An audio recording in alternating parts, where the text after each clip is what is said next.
It is not at all true that Samuel Poulin has been placed on the endangered species list. But he might as well be, since, he was a first-round pick of your favorite team. Good morning. Good Friday morning. I'm Dejan Kovacevic of DK Pittsburgh Sports, and this is Daily Shot of Penguins. It comes your way bright and early every weekday if you're into football and or baseball. I also offer up daily shots of Steelers and Pirates right where you found this. But this weekend, it's going to be development camp. It's going to be players lacing up skates in Cranberry, and doing so, by the way, for the first time in a couple of years in front of humans, as those sessions will be open to the public. There are 4 of them in all, and on the 4th day, next Tuesday, there will be the annual development camp scrimmage. And the latter is really kind of the only place where players can make any meaningful impact on the management personnel attending. Poulin isn't the only prospect that I'd expect will have a realistic chance of making such an impression, but he probably should shoot to the top of that list. If you think about his pedigree being what feels like the Penguins' only first-round pick within the past half-century, there's a lot of hopes riding on him. And he's up to that. Everybody describes him as having matured a lot over the last couple of years. Through the pandemic, Scott Young did an interview with our Taylor Haas and Dave Molinari of DK Pittsburgh Sports, in which he said that this kid has really shown that he's driven. And as such, he is expected to come in and compete for a spot in actual training camp, not development camp. And when I say spot, I'm not talking about anything other than Pittsburgh. I see no chance of that happening, but I respect that the Penguins want to make sure that they're waving enough carrots in front of the right faces.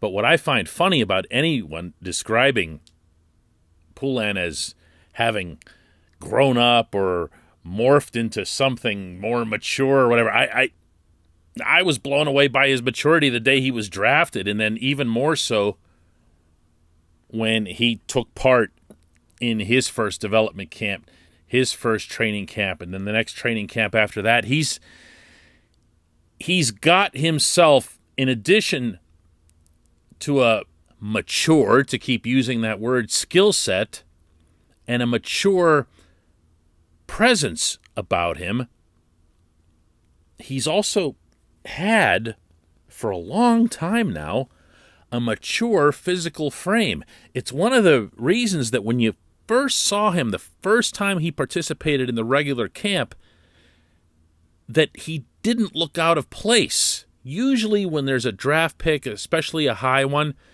and you get them involved with the main guys, they look like these skinny, lanky kids that very clearly don't belong. Poulin did right away. He was bigger, thicker, sturdier, and also, this is kind of important, could absolutely skate with the group. But what Poulin's going to have to show isn't going to be flash and dash. It just isn't. This portion of Daily Shot of Penguins is brought to you by FuboTV. The monthly cost of cable is over $200. FuboTV is $65 a month to watch all the same channels, including AT&T Sportsnet Pittsburgh. And your special prize for listening to this particular program is that FuboTV is offering our listeners a 7-day free trial and 15% off your first month. All you got to do is go to FuboTV.com/DK. See, I told you it was just for us. FuboTV.com/DK.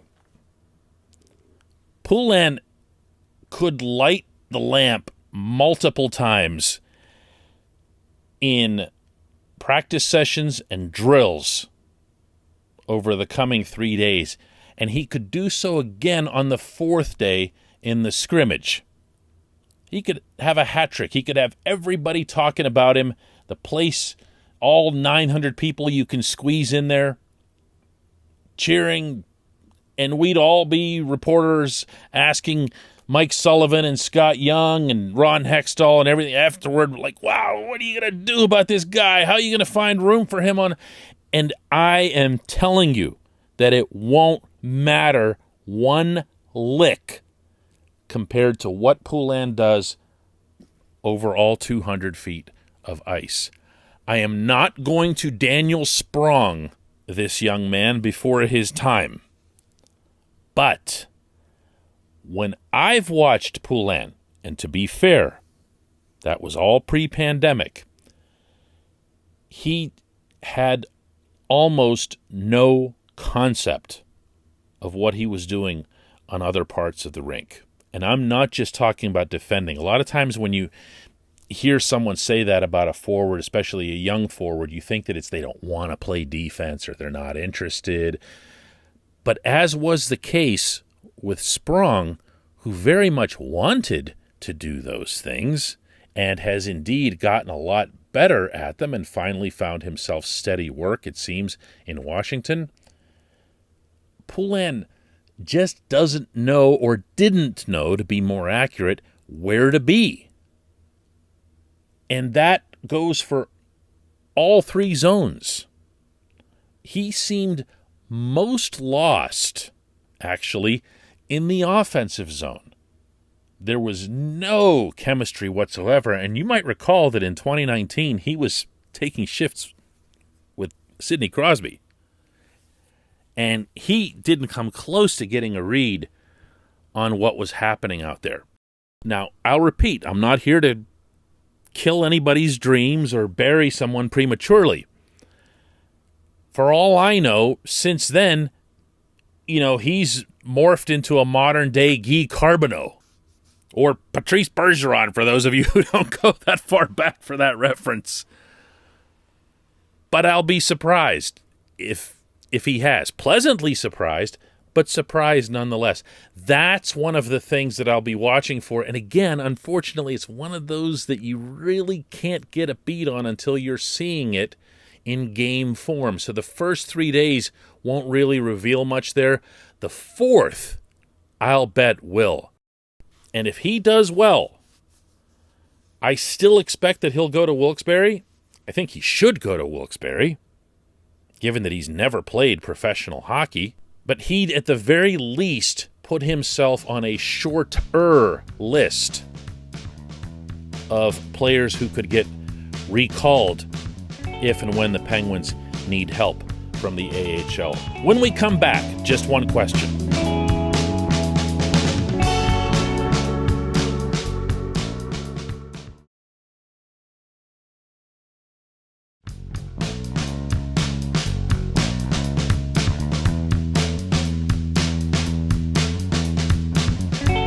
Welcome back. It's time for Just One Question, and that's brought to you always on this program by the good people at the Greater Pittsburgh Community Food Bank, where they are committed to providing food for all of our neighbors in need across Western Pennsylvania.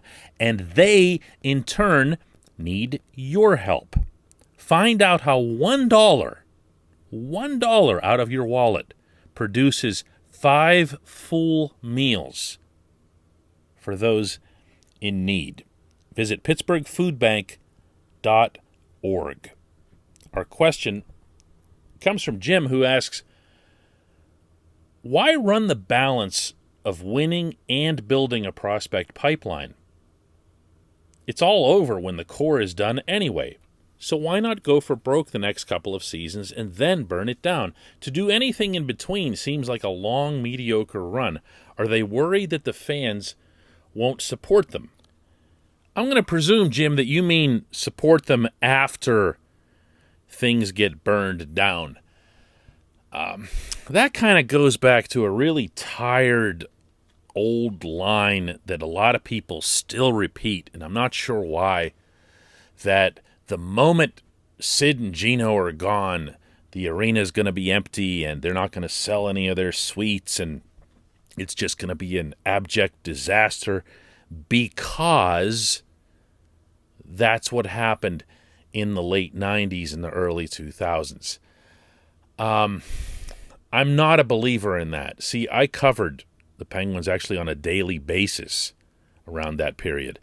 And I covered them not just on the ice, but all of the various strange things going on off the ice, not least of which were bankruptcy proceedings and owners coming out of retirement and still owning the team, and going from having some of the worst attendance to every house was filled to having really terrible attendance as soon as Mario was out to having the house filled again with Sid. So I can see where it was formed, this idea. But that also was 20 years ago. And we've had a generation of Pittsburghers, I should say another generation of Pittsburghers, grow up as not just hockey fans, but hockey players and hockey coaches and hockey moms and hockey dads and hockey everythings. And we've had an explosion of rinks and teams and levels, and our elite programs now routinely go into Minnesota and Massachusetts and Michigan and unthinkable places like that, at least previously, and win. Pittsburgh's a different city from a hockey perspective than what it was back then. Back then, Pittsburgh, yeah, we'd come a long way, thanks to Mario, thanks to the Cups, but it was still a generation of hockey fans who were born.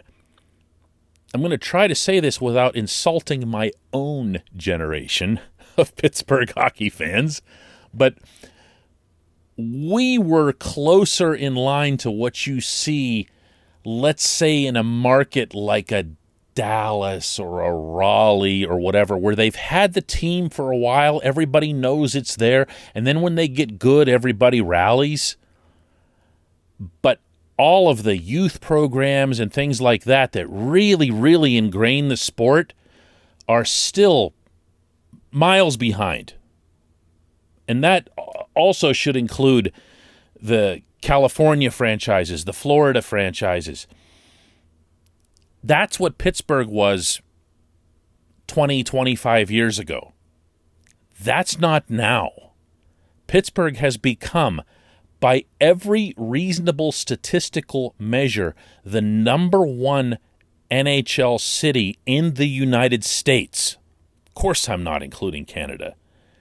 In the United States, number one. And I think that counts for something. So no, I don't think the Penguins are operating out of any sense of fear. I just don't think that they're seeing that keeping a winning team together and keeping your draft picks have to be some mutually exclusive thing. Look, Ron Hextall traded a high draft pick for Jeff Carter, and it worked out extremely well in the short term. Jeff Carter's 36 years old. He's not part of anybody's future other than the coming season, as far as we know. But he made that move. The idea that it has to be all this or all that it has to be Jim Rutherford just passing draft picks around for Patrick Marleau, or that it has to be something like the Pirates where you completely blow it up and start from the very, very bottom, it's not true. It's not true. Look at the recent championships. Look at the Lightning alone. You can praise the core that they have. You can praise the leadership of Steven Stamkos, Victor Hedman. Go ahead and throw Andrei Vasilevsky into the mix. Nikita Kucherov, of course. But if they didn't have the infusion that they did of the younger players, if they didn't have Braden Point, who was probably, other than Vasilevsky, their very best player, then what are you really achieving down there? Nothing. You're just keeping an old team together and you're grafting other old guys onto it. I think that's more the Penguins' mindset here. You can draft players, certainly in the first round, who can make a fairly quick impact on your roster. And they can make a bigger impact on your roster than Patrick Marleau did. I appreciate the question. I appreciate everybody listening to Daily Shot of Penguins. Going to be awesome to have actual hockey to discuss. If you're up there in Cranberry and you happen to see any of us hanging around there, any of our staff from DK Pittsburgh Sports, myself included, please do not hesitate to walk up and say hello. Would love to have a chance to meet some of you in person. Let's do this again Monday, all right?